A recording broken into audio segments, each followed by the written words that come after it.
Alright guys, so this is the roller I made. Now, or the striping kit. I took steel, I went through holes that were already there, bolted it, put chain so it's loose, and then I got a piece of steel there. I drilled holes through, put a pin in, chain in the middle, and then these are rollers. They're deck rollers off of a, they're made for a grasshopper mower. They're anti-scalp rollers. And I'll show you what I did. Now, you guys who watch my videos, you know I'm not usually a big fan of striping kits. I say you really don't need them. You see the stripes there? The stripes all look pretty good there. Now I'm going to show you something else, and the reason for it is I was looking at all these striping kits that guys have made because the striping kit for that Skag is over $400.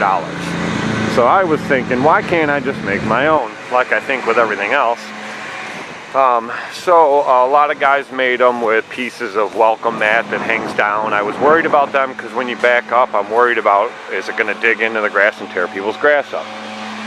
Okay, now I'm showing you the stripes from this way.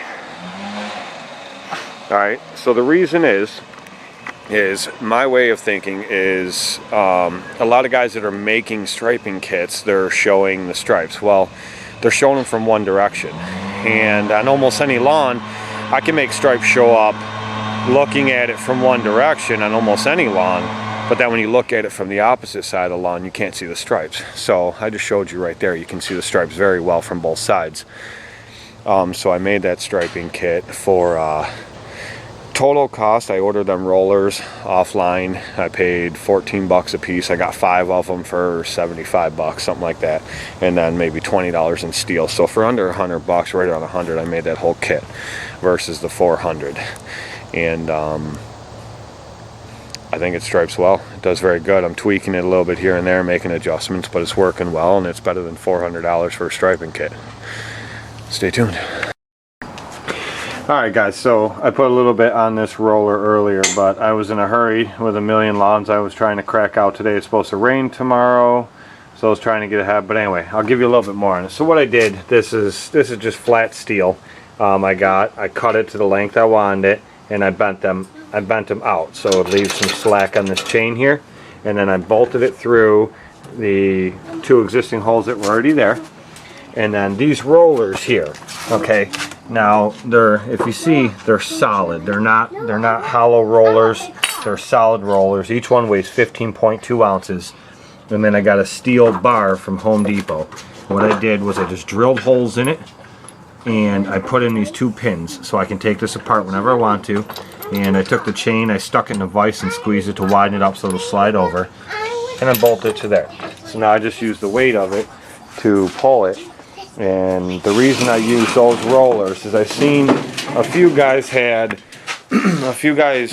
made some using boat rollers that go on like a boat trailer. I was going to use those. The reason I didn't is 2 reasons actually. One, they're the cheapest I found them. I searched all over online. The cheapest I found them was $25 a piece, and I needed to cover a 30-inch span. They're only 3 inches wide, so I wasn't gonna do that. I wasn't gonna spend that kind of money. Like I said, I wasn't even huge into really wanting a striping kit, but I figured when I seen what they were charging for them and what I could get it for versus making one myself, because I always like to see if I can make something myself. I really wouldn't have been saving that much money, so that was a bad deal.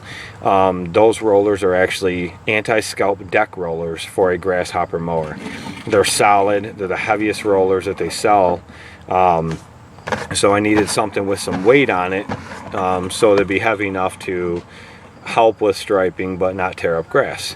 And I wanted it to roll freely.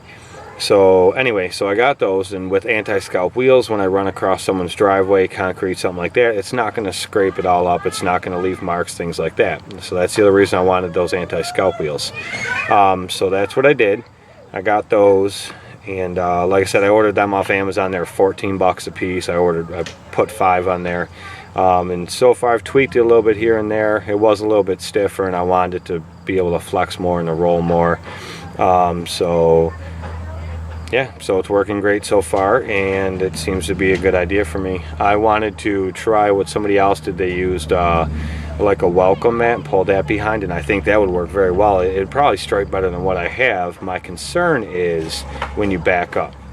I don't want it to fold under and dig into somebody's grass. I made the chain just long enough on this so when I go backwards it rolls up under the mower a little bit but still misses the wheels by a long shot.